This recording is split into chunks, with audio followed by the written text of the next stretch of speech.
Hello everyone, માદેવર to all તમારું સ્વાગત છે મારી ચેનલ ગુજરાતી ઝાયકા હબમાં. આજે આપણે બનાવશું એકદમ કરકરી ફૂલી બજાર જેવી જ ચણાની તળેલી દાળ.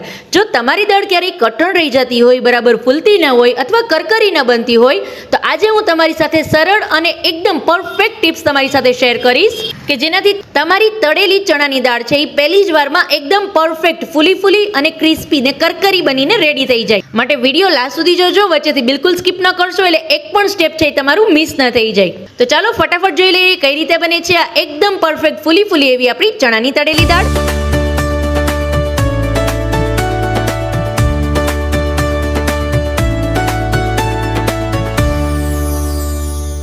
હવે જ્યારે આપણે એકદમ સરસ જે રીતે આપણે બસમાં ને ટ્રેનમાં ને મળે છે એ રીતની દાળ એકદમ સરસ ચટપટી અને સાથે એકદમ સોફ્ટ પણ.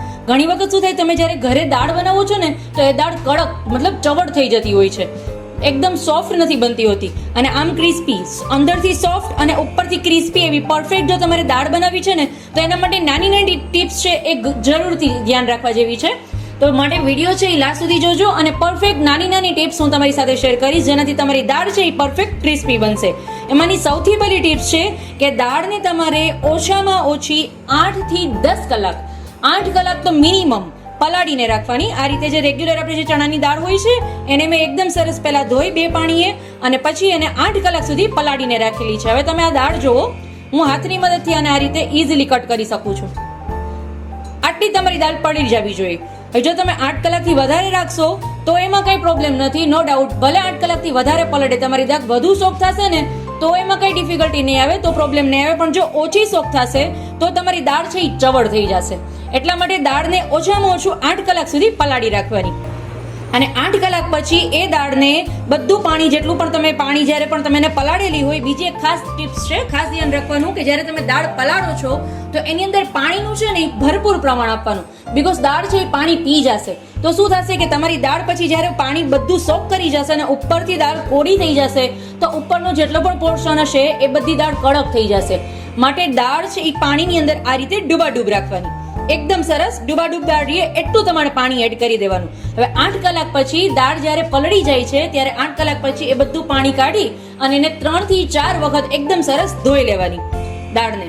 હવે આ બધી દાળ મેં એકદમ સરસ ધોઈને રેડી કરેલી છે. હવે એને આપણે આ રીતે બધી દાળને, હવે હું એક સાથે છે ને બધી દાળ જ્યારે મારે એને તળવી હશે, ફ્રાય કરવી હશે તો હું એક સાથે બધી દાળ નહીં કાઢી લઉં. મારે જેટલી દાળ ફ્રાય કરવાની છે એટલી જ પહેલા હું આની અંદર લઈશ અને એનું પાણી આ રીતે નિતારી લઈશ. પહેલા જેટલી દાળ મારે ફ્રાય કરવી છે ને એટલાનું જ દાળનું પાણી હું નિતાડી અને એને હું અલગ કરી લઈશ. પહેલા બધી દાળ એક સાથે નહીં કાઢી લેવાની, નહીં તો શું થશે, બધી દાળ એક સાથે કાઢી લેશો તો એ દાળ છે એ સુકાવા મળશે. માટે બધી દાળ એક સાથે નહીં કાઢી લેવાની.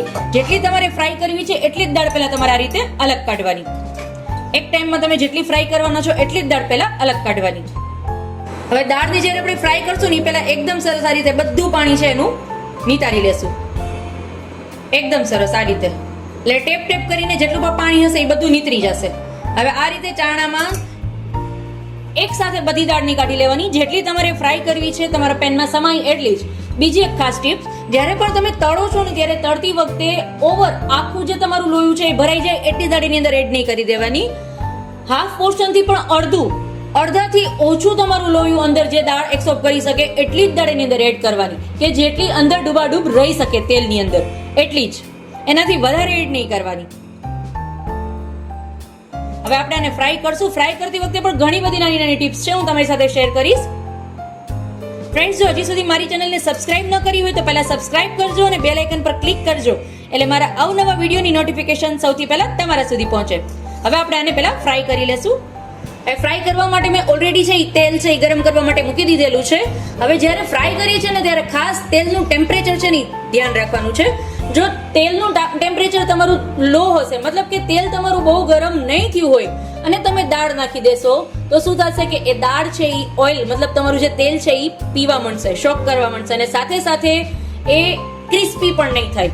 અને જો એકદમ હાઈ ટેમ્પરેચર આવી ગયું છે અને પછી તમે હાઈ ટેમ્પરેચર પર દાળને નાખશો તો શું થશે કે કલર પકડી લેશે પણ ક્રિસ્પી નહીં થાય, ચવડ થઈ જશે. માટે તેલનું ટેમ્પરેચર છે એ ખાસ ધ્યાન રાખવાનું. પ્રોપર એ જ રીતે દાળ તમે બનાવજો એટલે પ્રોપર તમારી દાળ બનીને રેડી થશે. હવે તેલ એકદમ સરસ પહેલા ધુવાળા નીકળવા માંડે ને એકદમ ગરમ થઈ જાય ને પછી ગેસનો ફ્લેમ છે ને એ સાવ સ્લો કરી નાખવાનું. સાવ ધીમું કરી નાખવાનું તેલને. હવે મારું તેલ છે અત્યારે એકદમ સરસ ગરમ થઈ ગયું છે, એકદમ સરસ. આ રીતે તમે ટેમ્પરેચર હાથ આ રીતે રાખશો લોયાની ઉપર એટલે તમને એકદમ ગરમ ગરમ વરાળ આવશે, મતલબ કે મારું તેલ છે એ એકદમ સરસ ગરમ થઈ ગયું છે. હવે આ સ્ટેજ પર એની અંદર હું દાળ એડ કરી દઈશ. પણ દાળ એડ કરતા પહેલા ખાસ ધ્યાન રાખવાનું કે તમારું જે તેલ છે એ કેટલું તમે મૂકેલું છે. જો ફૂલ લોયું તમે તેલનું ભરેલું હશે, તમને એમ થશે કે દાળ વધુ તળાય તો હું ફૂલ ભરી લઉં, બટ એ ગલતી બિલકુલ ન કરતા. જો ફૂલ ભરી લેશો તો શું થશે, દાળ નાખતાની સાથે જ તેલ બધું ઉભરાઈને બહાર આવી જશે. મતલબ ક્યારે પણ જ્યારે પણ તમારે દાળ તળવી છે ત્યારે તેલ છે ને સાવ ઓછું મૂકવાનું, બેઝ પર રહીએ એટલું જ તેલ મૂકવાનું. પોણી કઢાઈ છે એ તમારી ખાલી રાખવાની, એટલે તમારું જે તેલ છે એ ઉભરાય ને તો પણ બહાર ના આવી શકે. હવે આની અંદર જોજો તમે, હું જ્યારે પણ દાળ એડ કરીશ એટલે તેલના બબલ્સ બનીને એ ઉપર આવવા માંડશે.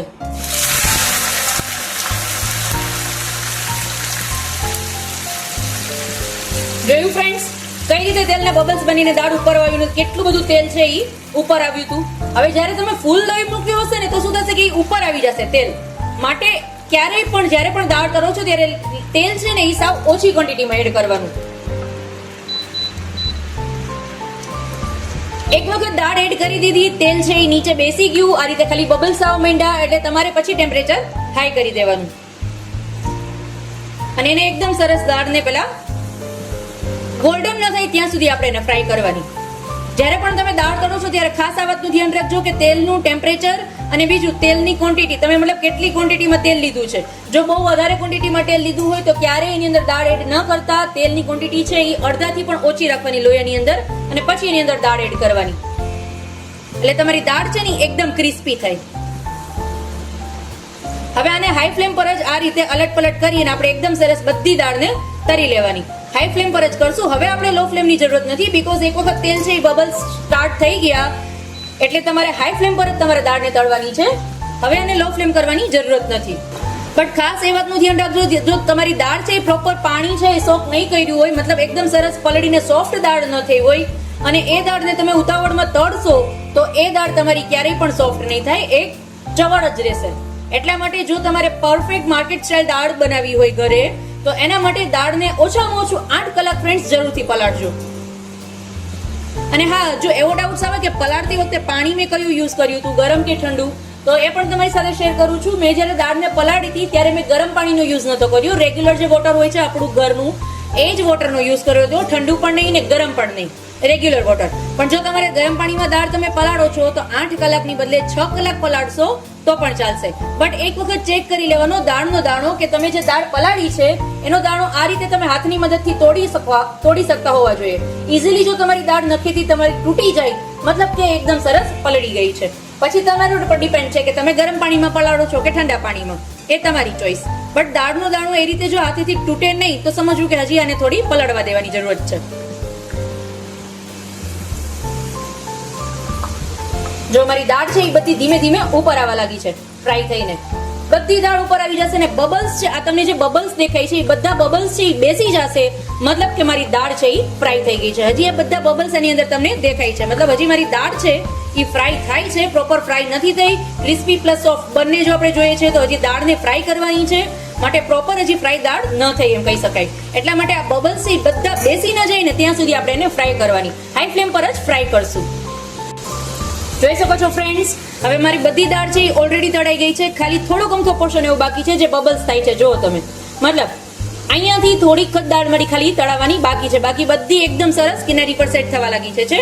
એટલે આને હવે આ સ્ટેજ પર હું ખાલી 1 મિનિટ માટે ફ્રાય કરીશ, ખાલી 1 મિનિટ માટે. એટલે બધી દાળ મારી તળાઈ જશે એકદમ સરસ, નહીં કાચી રહે કે નહીં ચવડ થાય. પ્રોપર દાળ જો તમારી ટ્રેન્ડમાં અને ભૈયાજી જે દાળ આપે છે એવી જ દાળ તમારે બનાવી હોય કે કલર એનો દાળનો એકદમ સરસ આ રીતનો, જે રીતની ચણાની દાળ આપણી હોય છે એ જ રીતનો કલર રહે, નહીં લાલ થઈ જાય કલર કે નહીં ચવડ થાય, સોફ્ટ ક્રિસ્પી અને સાથે સાથે પરફેક્ટ માર્કેટ સ્ટાઇલ લુક જો તમારે જોતો હોય તો આ બધી નાની નાની ટિપ્સ છે એ જરૂર ફોલો કરજો.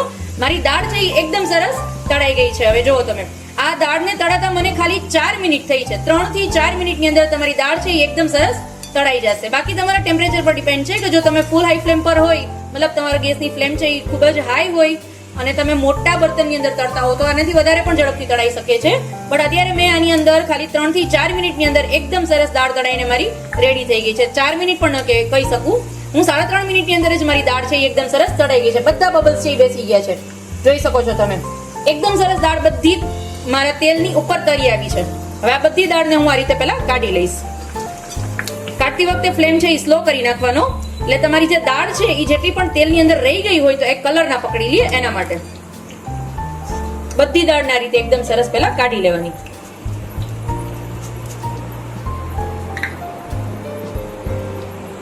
અને એને આપણે આ રીતે એક બાઉલની અંદર લઈ લેશું.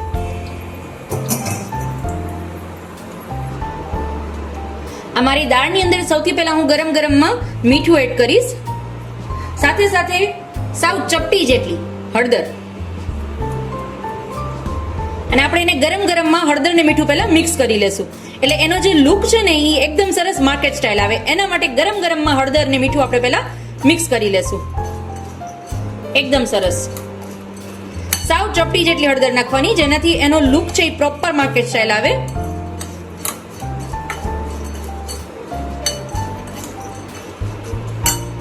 પછી એની અંદર એડ કરવાનો થોડો અમથો એવો કાશ્મીરી લાલ મિર્ચ પાવડર, જેનાથી એનો કલર છે એ એકદમ સરસ આવે. તમને જેટલી તીખાશ પસંદ હોય એટલું તમે એડ કરી શકો છો. જો બાળકો માટે બનાવતા હો તો તમારે તીખું છે એ તમે સ્કીપ પણ કરી શકો છો. એકદમ સરસ મરચાનો ભૂકો પણ તમારે પહેલા એની અંદર મિક્સ કરી લેવાનો. આ બધી વસ્તુ છે ને ગરમ ગરમ જ એડ કરી દેવાની, જેનાથી એકદમ સરસ તમારી દાળની અંદર મિક્સ થઈ જાય. એના માટે ગરમ ગરમ જ બધી વસ્તુ આની અંદર એડ કરી દેવાની. હવે તમને જો ખટાશ પસંદ હોય તો આની અંદર આમચૂર પાવડર પણ એડ કરી શકો છો, અથવા ચાટ મસાલો પણ એડ કરી શકો છો. અને એ બંને વસ્તુ જ્યારે પણ આપણે ડીશ બનાવીએ, જે રીતે ભૈયાજી દાળ બનાવે છે, ટમેટું ડુંગળી બધું એડ કરીને એની ઉપર લીંબુ ને બધું સ્પ્રિંકલ કરીને, તો એ જ્યારે કરો ત્યારે પણ તમે એની અંદર ચાટ મસાલો એડ કરી શકો છો. તો આપણી ગરમા ગરમ ડિલિશિયસ એવી દાળ છે એ તળાઈને રેડી છે. તો રેડી છે મારી એકદમ સરસ ક્રિસ્પી ને એકદમ સરસ માર્કેટ સ્ટાઇલ પ્રોપર દાળ. ફરી મળીશું આવી જ રીતે એક અવનવી રેસીપી સાથે. ત્યાં સુધી આવજો ફ્રેન્ડ્સ. માદેવર to all.